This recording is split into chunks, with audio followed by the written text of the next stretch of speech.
Hola a todos, grupo de Momentos Ferroviarios. Espero que tengan hoy un buen domingo. Quiero presentarles el día de hoy a un gran amigo. Se llama Guillermo Robino. Es de Argentina. Aquí lo estoy colocando a mi lado. Eh, un experto ferroviario, un amante de los ferrocarriles y que el día de hoy pues, nos va a contar un poco todo el tema de ferrocarriles, de gestión de ferrocarriles y pues también hablar un poquito temas de accidentes. Entonces, pues le doy la palabra aquí a mi tocayo Guillermo. ¿Cómo estás? ¿Qué tal, ¿Cómo me Guillermo? escuchas? Buenas tardes. Buen día. Muy bien. Te escucho perfecto. ¿Vos? Bien, muy bien, gracias. ¿Qué tal todo? Bien, acá con mucho calor, con más de 35 grados, que así, para vos capaz no es mucho, que estás acostumbrado a ese tipo de temperaturas, pero bueno, acá pasando un verano atípico, ¿no? En Argentina, en Buenos Aires, va. Primeramente, bueno, quería agradecerte, saludarte. Realmente somos amigos, nos conocemos hace varios años. De hecho, de alguna forma, has sido alumno mío cuando fui coordinador en la Fundación CEDET de España para Latinoamérica y hemos hecho Claro. trabajos y cosas bastante interesantes juntos. Que así para mí es un gusto ahora poder hablar con vos de estos temas que nos apasiona, que nos gusta tanto. De hecho, creo que, no sé si sabrás, pero hoy cumple 80 años la operadora ferroviaria de España, Renfe. Ah, ok, Este, no sabía. Qué bueno, 80 años. 80 años cumple con la marca Renfe y bueno, nada, yo gran parte de mi formación la tuve con ellos y quiero saludar a la gente de Renfe, ¿no? Al ingeniero Alberto García, a Rosa Guido, no sé si hay gente que vos conocés, pero bueno, a José Marí, jefe de maquinistas, es decir, gente con la cual he hecho pruebas, incluso he estado en las pruebas de trenes de alta velocidad. Es muy interesante lo que se vive en España en los últimos años en materia de ferrocarriles y bueno, la verdad que ha crecido mucho. Eh, sí, aquí, por ejemplo, hablando de España, además hemos copiado el modelo español, ¿no? Para la gestión ferroviaria, que a su vez España toma el modelo de Europa. Europa toma el modelo de apertura del mercado ferroviario, ya sea en pasajeros como en cargas, porque Europa ve ya no como países por separado, sino como una región única, y ve al ferrocarril como el medio de transporte fundamental por sus Sí, claro. externalidades y su aporte, ¿no? Al medio ambiente, a la accidentabilidad, es decir, a todo lo que hace a la nación también contablemente en cuanto a dinero que se evita perder por otros lados, ¿no? Externalidades positivas, y toma el ferrocarril como medio de transporte fundamental a Europa, y los países se adecúan a esto, ¿no? Y para eso lo que se hace es separar la infraestructura de la operación, ¿no? En el caso de España, ADIF, y Renfe Operadora, ¿no? Y la posibilidad de abrir el Sí. mercado a otros players, a otros jugadores que puedan operar también. Y esto hace, bueno, que luego las empresas, en ese caso, se dividen también en unidades de negocio, donde se pueden especializar y tener un contablemente cada unidad, ¿no? Por ejemplo, cercanías, que son los trenes suburbanos, Sí. regionales, alta velocidad en el caso de los países que los tienen, mercancías, no lo que es cargas, largos recorridos o trenes generales, como le decimos nosotros, y cada una se va especializando y logrando objetivos anuales, ¿no? Y teniendo un control de gestión más preciso, más exacto respecto a la actividad que hace cada servicio, ¿no? Este, ese modelo europeo hemos tomado nosotros ya desde el año 2008. Se creó aquí un Ministerio de Transportes y lo que se hace en los papeles por lo menos es eso, ¿no? Y nosotros tenemos a DIFS, CSE, que es Sociedad Operador, Sociedad del Estado, que es la gestora de infraestructura como empresa, y luego tenemos a las operadoras, ¿no? A la operadora de pasajeros, que es Trenes Argentinos, y la de carga, Trenes Argentinas Cargas y Logística, y Sí. luego se ha creado otra empresa que está relacionada, que se llama DECAF, que está relacionada a la capacitación, ¿no? Se ha puesto un foco en el tema de la capacitación, ahora hay otra empresa más de tecnología, y a medida que se van empezando a hacer empresas y no aplicar el concepto, también viene el desorden, ¿no? Que es lo que yo considero que está ocurriendo ya hace unos años en Argentina, que hay un desorden empresarial, de alguna forma, y no se sacan los mejores resultados que el modelo en sí tiene, ¿no? Y es lo que nos está ocurriendo. Yo creo que no se desconoce, yo creo que hay un desconocimiento en cuanto a cómo establecer estas empresas, cómo articularlas y cuál es el objetivo de ellas, que en definitiva el objetivo que Europa quiere es llegar al cliente, al usuario, al pasajero, que pague lo menor posible y elegir la oferta en cuanto a que mejor servicio dé. Ni más ni menos, que es lo que está ocurriendo en muchos países. Esa es nuestra matriz, ¿no? Lo que hemos captado nosotros, que no se viene aplicando. Es más, depende del político de turno que se hace cargo del ministerio, ve a la Argentina de una forma y establece una matriz de transporte, y después viene otro y establece otra. O sea, ya te digo, del modelo europeo, que es un modelo que dentro de una matriz de transporte apunta más al ferrocarril para mover bienes y servicios, cargas, bienes y servicios, y pasajeros. Por ejemplo, el ministro que se tenía antes veía a Argentina como con un modelo o con un librito más norteamericano que europeo, ¿no? O sea, nuestra ley está basada en un modelo europeo, pero el ministro lo veía más como americano, es decir, donde todas las inversiones iban a los núcleos urbanos, que el nuestro principalmente es Buenos Aires, y luego trenes de largos recorridos o generales, unos muy pocos, altamente subsidiados, regionales prácticamente nada, eso se lo da a las low cost aéreas que se crean en Argentina, empezaron a crearse empresas low cost de aerolíneas, y luego cargas, ¿no? Cargas que tenemos una parte concesionadas, que ya están terminando sus concesiones, y la gran empresa del Estado de cargas, que es la Belgrano, como te había dicho, Belgrano Cargas y Logística, donde se empieza así a invertir en infraestructura y demás, porque estaba abandonada de hacía muchísimos años. Se empieza a hacer algunas inversiones en la red troncal para poder llegar a nuestros principales puertos, ¿no? Que son Rosario, Ingeniero Guaite, para que las mercaderías salgan a los mercados que tenemos actualmente, que están en Asia principalmente. O sea, nuestro modelo agroexportador, en principio de los tiempos, apuntaba a Europa, donde nuestras mercaderías que producía el campo iban a Europa, ahora más que nada van a Asia, ¿no? O sea, cambió el comprador, digamos, pero el modelo siguió siendo el mismo. Esa era la idea del ministro anterior, y en cuanto a la matriz de transporte, ¿no? O sea, aviones para lo que era todo dentro del país, y regionales y lo que era el interior. En eso el tren desaparece, solo quedan unas pocas troncales altamente subsidiadas, y sin invertir en núcleos urbanos en ferrocarril y en cargas. Contrario al modelo europeo, ¿no? Ahora asume otro gobierno y otro ministro de Transporte que trata, sí, quizá de ver el modelo más europeo, y bueno, se empieza a desordenar un poco la cosa, ¿no? Se van lo bueno que algunos ramales ferroviarios se recuperaron, pero un poco sin un plan estratégico, ¿no? Como conocemos en España los PEI, los planes estratégicos son de infraestructura, transporte y vivienda, ¿no? Por lo general, es decir, tenemos que contemplar un plan donde demos vivienda en lugares donde no centralizados, ¿no? Donde ya estamos saturados, ¿no? Como el centro de Capital Federal, o sea, la capital de Buenos Aires y el suburbano, ¿no?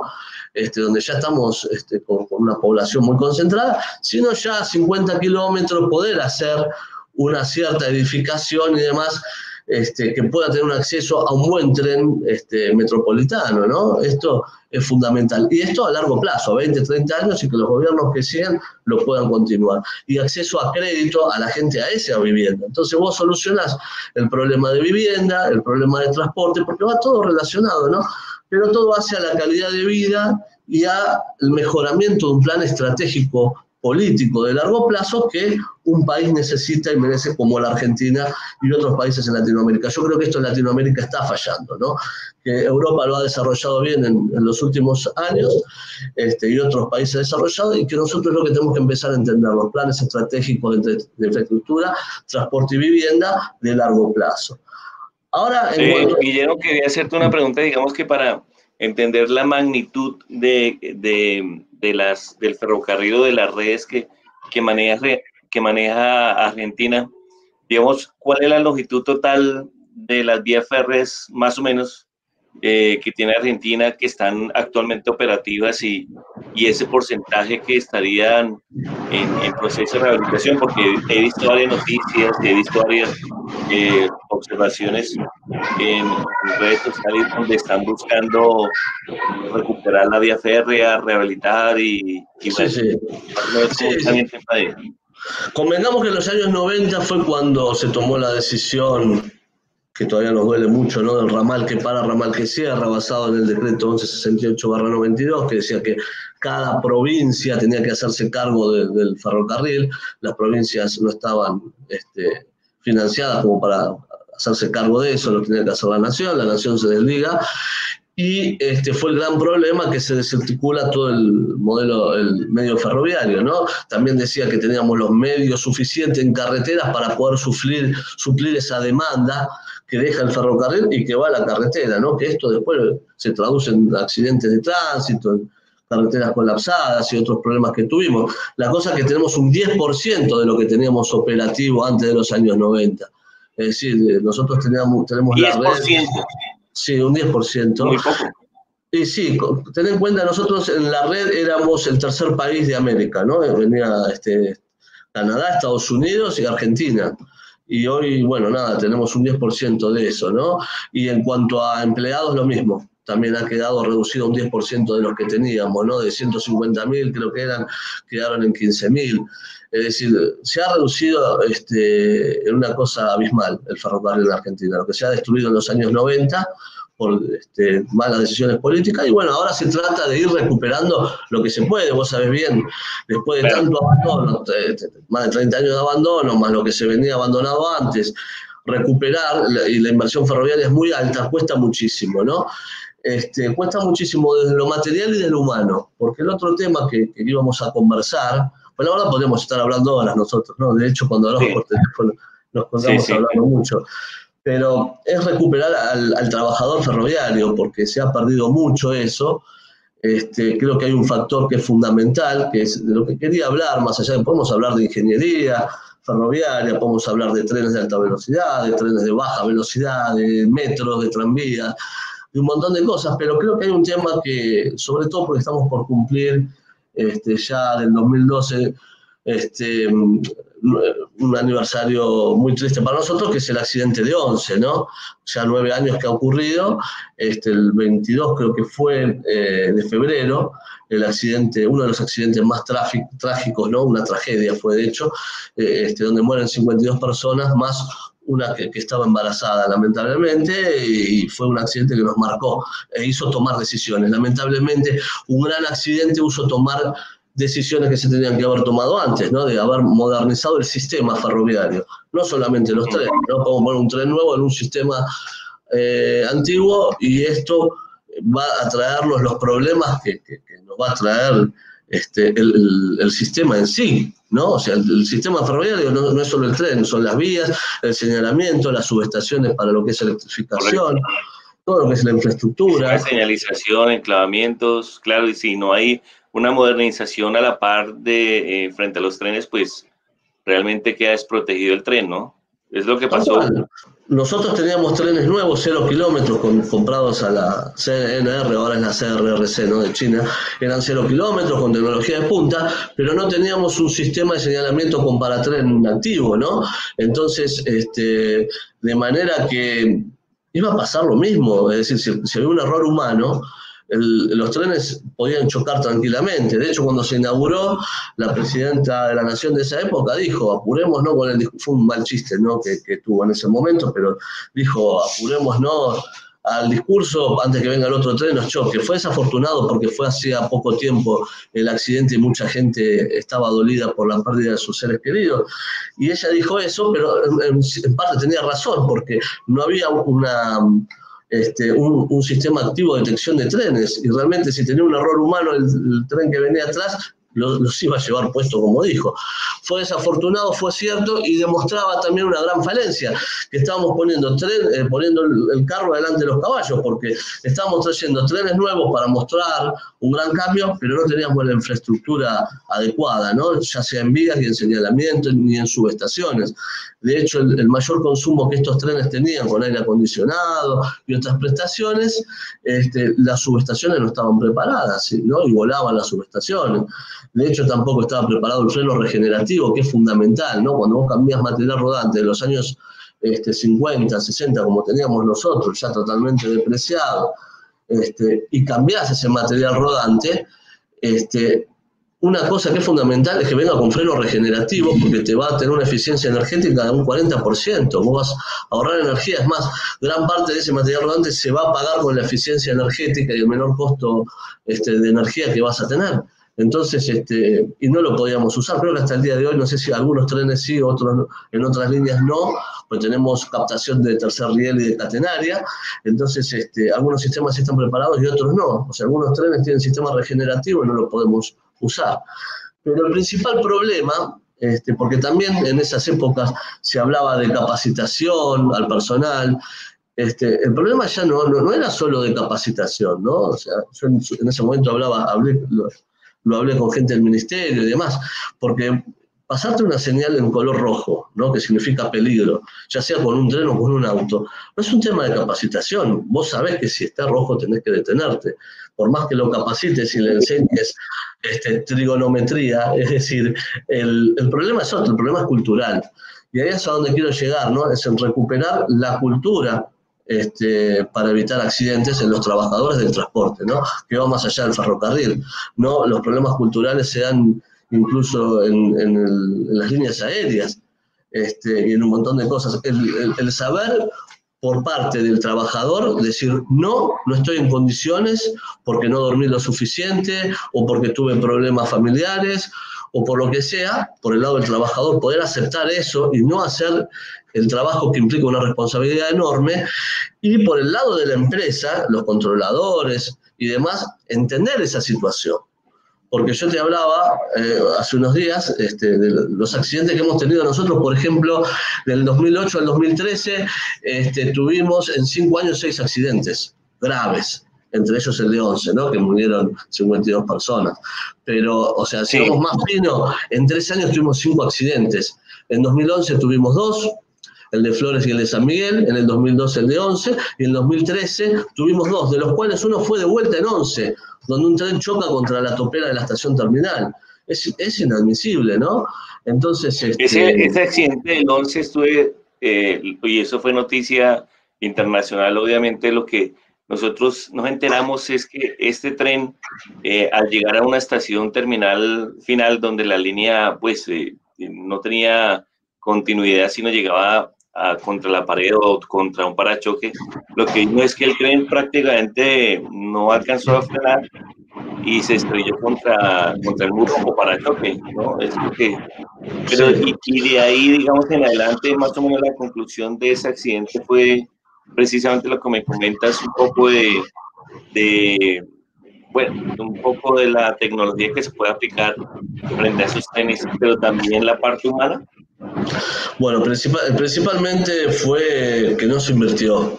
O sea, se invirtió, el secretario de Transporte, creo que no había ministerio en esa época, asume que había corrupción. De hecho estaba preso, bueno, ahora no está preso, pero creo que sigue procesado, condenado, pero lo hace domiciliariamente. Asume que hubo corrupción. La corrupción mata, ¿no? O sea, en vez de haberse invertido en trenes, los trenes tenían más de 50 años de uso y demás, el tren tenía sus falencias. Y no lo digo por el frenado, porque es muy difícil que un tren no frene. Y muy difícil que un maquinista no sepa hacer frenar a un tren que incluso viene con el freno largo, como llamamos nosotros acá, que es cuando aplicamos y el poder de frenado no es el normal, sino que tiene un cierto resbalamiento, ¿no? Que esto también se calcula, ¿no? El tiempo o el espacio de rebalamiento en estaciones terminales. Y si no lo hizo infraestructura, tenemos que como conductores, o los conductores tendrían que contemplarlo. Si venís con problemas de freno, como el maquinista aducía, tendría que haber entrado a velocidad menor, haber parado mucho antes de la topera, tendría que haber contemplado un montón de cosas que no se contempló. El conductor tuvo su culpa, pero no fue toda su culpa, ¿no? No podemos cargar todas las tintas en el factor humano. ¿Por qué? Claro, Porque eso. el material rodante tenía tantos años, no tenía sistema anticaballamiento, es decir, las toperas de la estación tampoco funcionaban, es decir, fueron un montón de cosas que por falta de inversión no se hicieron. Yo te comentaba el accidente de Barcelona-Francia, que es muy similar al de Once, casi igual. El tren salió, el conductor salió de madrugada, tomó servicio a las 6 de la mañana, o sea, no, el tren empezó a andar a las 6, salió a las 6 de la mañana de San Vicente de Calders en Barcelona, hace todo el trayecto de 1 hora 20 y llega lo para la señal de entrada. La diferencia fue que lo para una señal de entrada a la estación Barcelona-Francia, que tiene toperas también, ¿no? Es una estación terminal, para un par de minutos, le dan ingreso, con la diferencia que estos trenes sí tenían un sistema de prefijación de velocidad, error, que en esas velocidades en estaciones con topera no hay que poner velocidades prefijadas, el maquinista las prefija a 28 kilómetros por hora, da marcha y no puso freno jamás. Se cree que se concluye en que tuvo un estado de somnolencia, duerme vela, es decir, se sabe que hay un momento en el que las personas cuando tenemos sueño no estamos semiconscientes, ¿no? O microsueño, hay distintas definiciones, que eso viene por las apneas de sueño o puede ser porque esto se ha investigado en Estados Unidos mucho en cuanto al transporte, cuando estos blancos que se tienen, ¿no? En la conducción del tren, y no se sabe lo que se hace en ese momento, y el conductor no pone freno, y a los 28 kilómetros por hora que partió y prefijó, da contra las toperas de Barcelona-Francia. Ahora, ¿qué pasó? El accidente de Once fue a la misma velocidad prácticamente, a 26 kilómetros por hora. Pasó exactamente lo mismo. En uno hubo 52 muertos, en el otro hubo 0 muertos. La diferencia es que el material rodante español tenía solo 10 años y tenía otras características constructivas basado más a la seguridad de los tiempos que corren. Las toperas tampoco funcionaban en España. El fluido hidráulico no estaba cargado desde el año 92, o sea que no tenía, y el diseño de esas toperas eran antiguos, no estaban diseñados para este tipo de trenes, que tiene que ser central sobre el aparato de choque y enganche, sino para golpes de otro tipo de material rodante. Y así todo, el material rodante Civia, que es el material rodante español de excelencia, que hasta hoy se usa en cercanías, en este caso Rodalíes de Cataluña, absorbe de manera prudente ese choque, y los heridos que hubo, fueron algo de 60 heridos, unos pocos de gravedad, pero no hubo muertos, fue a causa de la inercia, ¿no? El tema de la inercia, que es inevitable, genera choques entre los bienes físicos del mismo tren, pero no hubo de ninguna manera accidente fatal. Y después se hicieron las acciones correctivas, ¿no? Por supuesto, se pusieron, tiene el sistema ASFA, se pusieron una L1 y L2, que son con elemento activo para que avisa el frenado y frena en frecuencias de 85 a 95 kHz. Entonces el tren ahora, bueno, está protegido y se inhibe todo lo que es prefijación de velocidad en estaciones con topera, ¿no? Aquí, bueno, todavía estamos poniendo los sistemas ATS, que son antiguos, ¿no? Automatic Train Stop. Hay sistemas mucho más evolucionados, ¿no? Pero todo esto hace a que ayude un poco, ¿no? A evitar este tipo de accidentes y de que haya pérdidas humanas.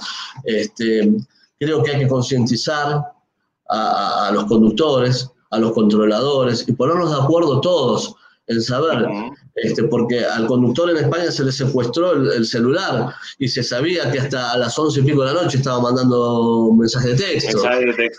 Y a las 5 de la mañana tomaba servicio, entonces las horas de sueño no estaban cumplidas, de alguna forma se durmió. Acá el conductor, Marcos Córdoba, en este caso, no asume que se duerme, él siempre sostuvo que el tren no frenó, a mí eso me da serias dudas, los peritajes dicen que no fue así, sí no frenaría en un 100%, tendría en su poder de freno unas ciertas falencias, pero creo que hubo sí negligencia por parte el conductor yo creo que sí ha tenido una situación de somnolencia y tarde quiso actuar. Es más, entró a 26 kilómetros por hora y casi no varió la velocidad hasta que chocó. Entonces, es muy similar al accidente de Barcelona, Francia. Yo creo que hubo un tema de somnolencia y eso es cultural. Y en todos los accidentes que te digo que ocurrieron del 2011 al 2013, hubo errores humanos de esta característica, ¿no? Uno en Flores, que la barrera, el guardabarrera tenía ya cumplido su ciclo, relevo no vino, se fue, dejó la barrera con un palito arriba, es como que no funcionaba y se fue. Y dejó desprotegido el paso a nivel. Y murieron unas cuantas personas a un colectivo que pasa, porque no, la barrera estaba con un palo hacia arriba, más allá que la fonoluminoso prendía, el colectivero también tuvo su error ahí, ¿no? Pero el tren impacta y muere mucha gente en ese accidente también. En San Miguel lo mismo, en una curva, iba una locomotora diésel, el foguista, el ayudante del conductor estaba mandando mensajes de texto y no ve en la curva la señal y se la advierte al conductor. El conductor no sé tampoco si la llega a ver y colapsa, ¿no? El sistema de recubrimiento entero, 2 señales a peligro y una precaución, es decir que hay un espacio y 2 señales que ya te vienen avisando que pasa algo adelante. Entonces todo esto hace el tema cultural, ¿no? Y es donde hay que trabajar fuertemente y poder estudiar los perfiles que sean propicios para ese trabajo, ¿no? No solo acá, en todo el mundo, sí. ¿No? También tenemos el accidente en España de la curva de Ambroise, en Renfe, donde mueren 80 personas, un talgo que iba al doble de la velocidad en la curva, ¿no? Que ahí también hay un tema, no solo humano, sino de cómo estaban dispuestas las señales para poder afrontar de una velocidad de 200 kilómetros por hora, que es una velocidad de alta prestación, a 80 kilómetros por hora, que está dentro de los hasta 160, que es convencional, ¿no? Y el sistema ASFA te avisa, pero no te protege. Y eso le pasó al conductor, al maquinista Garzón, que era quien dijo, la he jodido, cuando baja se hizo cargo, ¿no? A diferencia de acá, que dijo que el tren no frenaba. Pero bueno, hay un montón de cosas que ver, pero que están relacionadas a lo cultural. Creo que tenemos que trabajar mucho en eso. Yo como docente, bueno, en la universidad siempre a mis alumnos les digo que el valor que tiene, ¿no? Pertenecer al ferrocarril, ser parte de él, y lo que es el cliente, como dicen en Europa, o el pasajero, como le decimos acá, lo que estamos llevando, ¿no? O sea, los pasajeros o las cargas también, ¿no? Que tienen un costo alto. Entonces, tenemos que ir sobre eso, trabajar mucho sobre eso, concientizar sobre eso, dar ese valor, porque no es justo que una madre esté rezando. Yo escuchaba hace poco una madre que rezaba porque la hija simplemente iba a trabajar, iba a tomar el tren. Y los que somos ferroviarios, en forma directa, indirecta, o que queremos esto, no podemos darnos el disgusto de escuchar a una persona, una madre que reza para que su hija, que sale por esa puerta de su casa, vuelva en la noche sana y salva por el simple hecho de viajar en tren. La experiencia de viajar en tren tiene que ser hasta placentera, te diga, pero por lo menos segura. Seguro, considerar la seguridad ante todo y después la eficiencia para poder dar un buen servicio.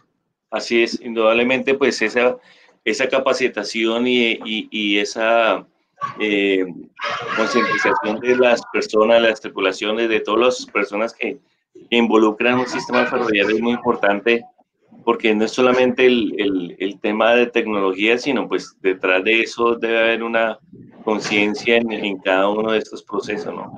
Y bueno, no, me parece muy interesante. Guillermo, ya casi estamos llegando al final ahí del espacio y el tiempo.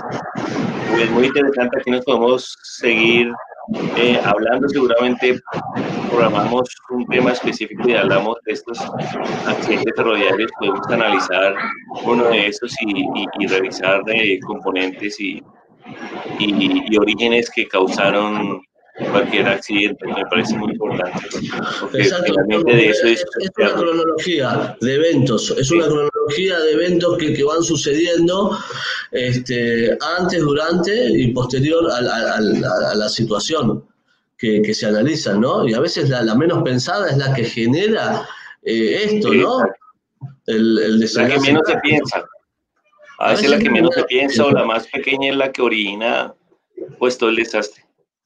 Lo último que te quería comentar, que también le cuento siempre a los alumnos, ¿no? Un profesor en España nos había contado a los que estábamos cursando con él, es esto que es hasta divertido, pero es interesante, ¿no? Porque no hay que cargar todas las tintas en el último eslabón, que es el maquinista, ¿no? Que es un ser humano y que puede tener sus falencias, sus problemas, ¿no? Como ser humano que es, no siempre podemos dejar nuestros problemas fuera de la puerta del trabajo, ¿no? Pero él decía que en el futuro los aviones o los trenes de alta velocidad iban a ser tan automatizados que en la cabina de conducción iba a ir el piloto o el conductor y un perro, ¿no? Esa era la definición de él. Es decir, el conductor, el ser humano, para dar una sensación a la gente de seguridad, de que había una persona ahí dentro, ¿eh? Como sabes, hoy muchos sistemas de metro ni siquiera tienen cabina de conducción, porque están totalmente automatizados, con sistemas CBTC, RTMS y demás. Entonces, la idea es que la cabina vaya un ser humano para dar sensación de seguridad, nada más. Y el perro, por si a ese ser humano se le ocurre tocar algún control, el perro lo muerda. Entonces, esa es la idea que tenía este profesor y nos comentaba de acá al futuro de cómo se iban a manejar los transportes y la movilidad. Sí. Así es, mi estimado Guillermo. Pues bueno, pues muchas gracias por tu tiempo, por acompañarme en este espacio y compartir un poco de tus conocimientos. Esperamos agendar una próxima oportunidad y para seguir hablando de estos temas bien interesantes. Bueno, para mí fue un placer, como siempre, hablar con vos, Guillermo. Espero que estén bien por Colombia, que podamos salir de toda esta situación pronto, de poder vernos pronto, ya sea por allá o tú por acá, y darnos un fuerte abrazo que nos debemos hace tiempo. Vale, bueno, Guillermo, que estés muy bien. Un abrazo, gracias. Gracias. Saludos. Chao, hasta luego. Chao, chao.